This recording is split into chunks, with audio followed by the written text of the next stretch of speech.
Hai, Assalamualaikum.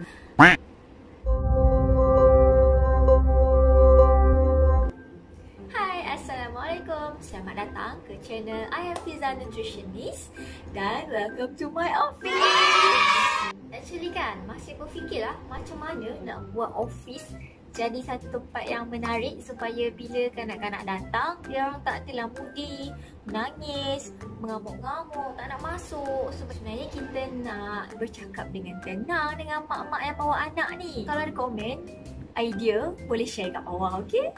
Ingat tak hari tu kita nak buat segmen baca pamphlet?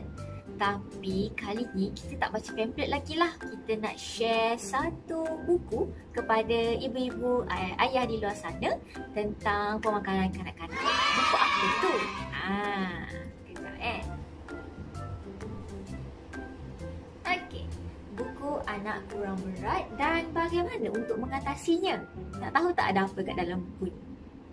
Okey, baik. Secara keseluruhannya, buku ini mengandungi 23 muka surat dan antara isi kandungannya ialah pengenalan kenapa berlakunya kurang berat badan kepada anak kita, dan yang kedua adalah bagaimana untuk kita tahu pertumbuhan anak kita, di manakah status berat badan anak kita mengikut umur, dan contoh lengkuk pertumbuhan yang biasa kita tengok ataupun yang kita boleh tengok sepanjang anak kita check up dekat klinik. Seterusnya, sebab kenapa kurangnya berat badan, apa anak kena makan.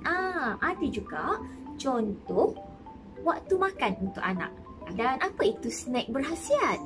Alright, ibu-ibu nak tahu tak bagaimana untuk menambah tenaga dalam makanan anak? Ada contohnya dalam buku ni. Dan seterusnya, jangkitan cacing boleh menyebabkan kurang berat badan macam mana? Bagaimana nak menggalakkan anak makan? Selalu mak-mak kata anak saya tak nak makan lah, macam mana nak buat ni? Seterusnya, kalau anak kurang selera, tolak makanan, apa yang kita boleh buat? Kalau anak sakit, macam mana ya? Seterusnya, untuk ibu yang berkerjaya, apa yang anda boleh lakukan untuk pastikan anak anda makan dengan baik walaupun anda seorang ibu berkerjaya? Seterusnya, ada contoh-contoh menu mengikut waktu makan anak, mengikut umur juga. 6 hingga 8 tahun, 6 hingga 8 bulan, 9 hingga 11 bulan, 1 hingga 3 dan 4 hingga 6 tahun. Dan beberapa contoh resepi berkalori tinggi. Itu antara isi kandungan dalam buku ini. Tapi saya tak akan baca semua sebab nanti video ni akan jadi panjang, nanti orang bosan. So saya akan pilih satu ataupun beberapa page sahaja di dalam buku ini untuk saya kongsikan bersama anda. Okey, baiklah. Biasanya kanak-kanak yang mengalami kurang berat badan ni, dia memerlukan lebih tenaga dan juga sumber protein untuk meningkatkan berat badan dengan lebih banyak lah. Dan saya pilih cara untuk menambah tenaga dalam makanan.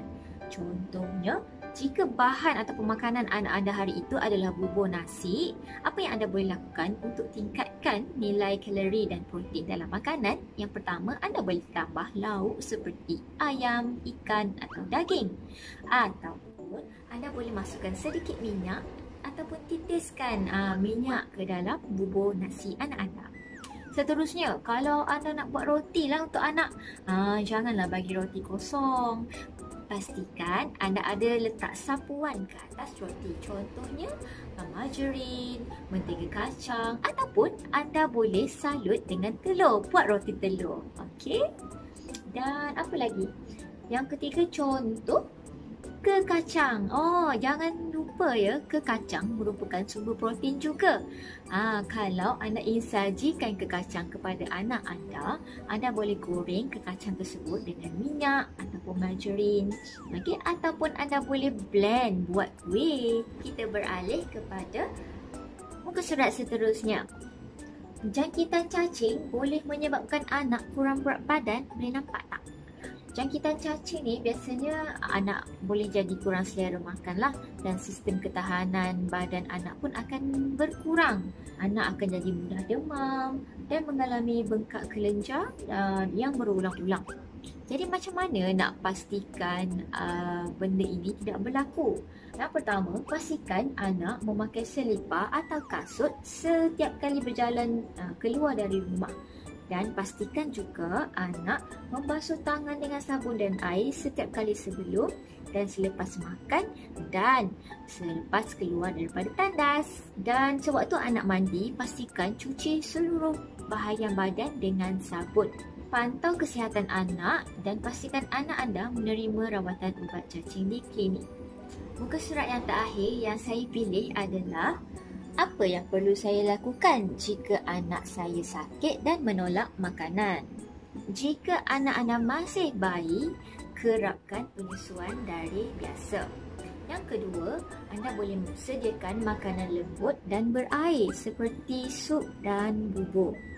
Yang ketiga, galakkan anak anda makan makanan kegemarannya dengan kerap walaupun kuantiti sedikit. Kadang-kadang waktu tak sihat ni lah anak kurang makan, tak selera, rasa pahit mulut kan.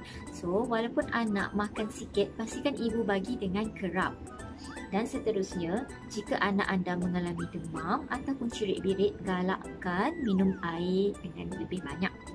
Seterusnya, potong dan susun makanan dalam bentuk yang menarik untuk menarik perhatian mereka. Dan yang terakhir sekali, anda juga boleh menarik perhatian anak dengan menghidangkan makanan dalam pinggan yang berwarna-warni. Jadi, macam mana dengan perkongsian hari ni? Okey tak? Best tak? Simple je kan? Hanya baca saja daripada buku ni.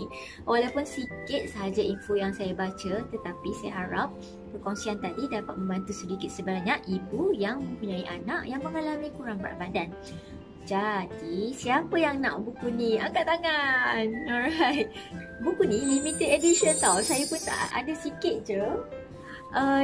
Untuk dapatkan buku ni, saya tak jual. Anda boleh like ataupun follow page Facebook kami di Pusat Maklumat Pemakanan Gua Musang, sebab kami akan buat giveaway nanti.